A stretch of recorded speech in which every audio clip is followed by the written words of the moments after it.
Go. Good day everyone! Welcome back to Ram's tutorial. So today's video I'm going to show you our topic is all about verb and linking verb. Remember class, talking about verb and linking verb, this is what you call a part of speech. Talking about a speech, we traditionally spoken in different languages. So different languages, that means to say English is our medium of instruction. Talking about a part of speech or English grammar revolutions. The part of speech is class or viewers. It indicates how the word functions in meaning as well as grammatically within the sentence like this. Okay? Or else it explains how a word like this is used in a sentence. Okay? A verb class is what we call, it states an actions. This is what we call the verb. A verb that expresses an action is called what we call an action verb. Action verb means to say viewers or class, students, remember, it has motions. May galaw po ito. Like for example, chair. What are the different examples of verb? So for example, drinking, eating, washing, running, all of that are example of what we call verb. Okay? So for example, I will show you my example class about verb. Here we go. Listen and watch. Okay, first here. Number 1. Their father drinks a lot. Okay. In our example class, their father drinks a lot. The word drinks is what we call an AV. That means to say, that is what we call an action verb. Because the word drinks, it shows an actions. Next is a linking verb. What is a linking verb? Remember class, a verb that shows a state of being is called a be verb or linking verb. From the word link, it links with subjects. Remember, subjects is the doer of the actions. It does an action, siya pa yung gumagala o gumagawa po sa pangungusap. Okay, what is the difference, class, of linking verb and action verb? Action verb, it shows an actions. A linking verb, it does not. Okay, it does not an actions. It does not shows an action. We have here, so for example, I will give an example of linking verb. So the example of linking verb class we have, because I'm going to use, instead of pen, I'm going to use a crayons. Because for us a teacher, we need to have a strategy or skills and teaching without using a pen. So for example, you forget to bring your pen or any different kinds of pen. But I have to use a crayons because crayons is useful also. We can write it any band paper, any whiteboard, as well as you can discuss it well. So for example, linking verb example class, and we have to think that linking verb, it does not in actions, it links with the subject. So my example is that, we have here, try to focus, the couple. You know what is couple? Mag-asawa po. The couple is very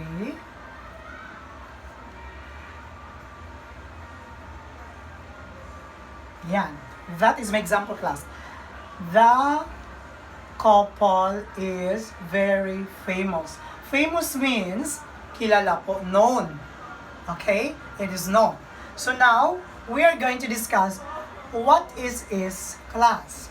Remember viewers, the word is what we call a linking verb. It's a helping verb that connects subject about couple. Okay? It gives meaningful to our sentences. Because without using linking verb, nothing. Hindi po complete yung thought natin or sentence. That's why action verb And linking verbs or be verbs forms, be verb forms class, we have is, are, was, were, are what we call a be verbs form or a linking verbs. So remember, it might be a verb, it shows both present tense or past tenses. Linking verbs also, it states and actions, or it shows also past and present tenses. Past and present tenses class, I'm going to discuss to you past tenses may associate the actions has already done. Present tenses, the action has not yet done. Okay, did you understand? Okay, we're going to proceed to our proper drills. What are our drills, viewers? We have, I'm going to count 1, 2, 3, 4, and 5, and 6. On our first drill, I'm going to read, their father drunk almost every day. So this is our first sentence. I'm going to underline, class or viewers, the word drunk. Why I underline drunk? Then the second, neglected. Next was advice. Then is. And what we call, the last one is the word care. Because I'm going to think, viewers, the words that I'm going to underline is, I will give you or I will ask you, what word is this? Because you are going to identify now, if say for example your teachers give an examinations or a quizzes regarding about a verb and an action verb rather and a linking verb. Because most of the time, teachers will give you a short quiz right after his or her discussions. It's what we call, it's a normal for us teachers.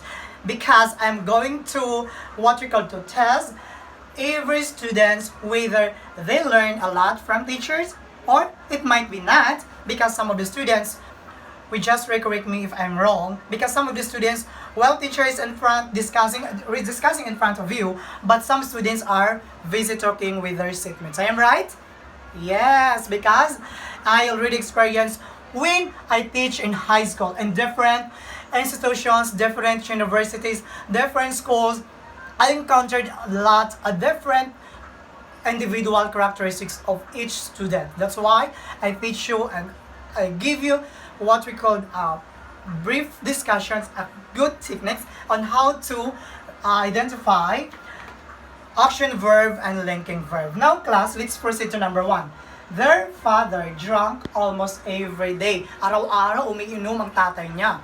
That means to say na the word drunk that I underline, obviously, that is verb or action verb or linking verb. So we are going to think it first. Ay, okay, chair. Because you say that drunk, it has emotions. So our answer now is E-B. Okay? I'm going to change class black. Ano? Yan. So, dun ka po.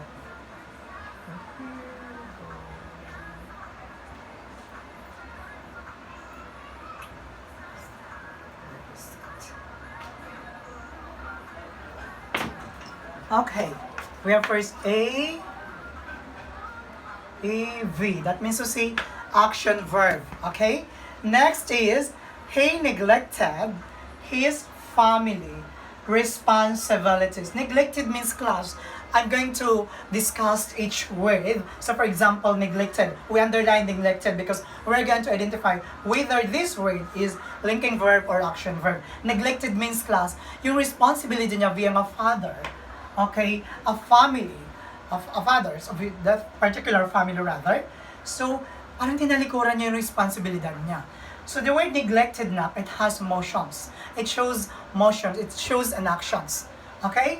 So the word neglected class, obviously it is what we call an action verb. A-V. Okay? That is a verb or it says an actions. Number 3. Soon, the family was heavily in a debt. Remember class, the word deep, kumbaga heavily debt, pag nabana, lalo na po sila, they were what we called engaged in a big problem, encountering a big problem regarding marami na po silang utang. So the word was, the underlined word is what we call, obviously class, LV. Why? Linking verb. Because was, it links the subject. And was, it shows or it does not expresses an actions. And that is belong to be verb forms, which is a linking verb.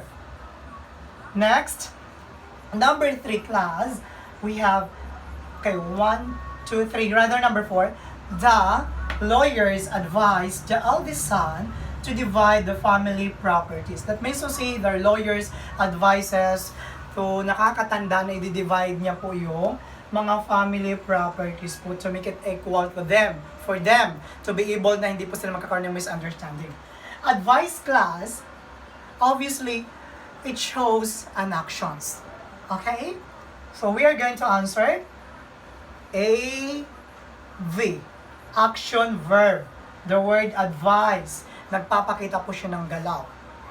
And the next, second to the last, this legend is a tear-jerker. Tear-jerker class, so for example, it is a story, a movie maker, that it requires for us, a theater actor, to cry, convincing to the audience to make it meaningful our story. Legend class is alamat. It's just a story, a genre, or a folklore. Okay, that it shows what we call human, what we call representations rather. It's an alamat. Okay, so now the word is what we call class. It's obviously an LV. Why LV po? Because it does not shows an actions. This is what we call linking verb. It links with the subject, alamat legend. Okay, it is a story, it's a folklore, a genre or a folklore. Next, for our last sentence, we have the youngest brother cared for their father. Youngest brother, the bunso daw, inalagaan niya ang kanyang magulang o kanyang tatay, father. The word cared, I underline cared class, it means to say, inaalagaan natin. We have an actions how to take care of our fathers. That means to say, obviously, it has an action verb. We are going to write A, V. Okay? Hope guys, did you understand our topic about action verb and linking verb? Again, action verb, it is an actions. It's a very short definitions regarding that one. And linking verb, it does not. So, it does not show an actions. That is a very, we need to comprehend each definition so that we can answer the different drills. If, say, for example, our teachers give for us right after his or her discussions. Okay? Once again, guys, good day! And don't forget to subscribe if you are new in my channel, Rami Militanti, my YouTube channel. Bye! See you for the next vlog!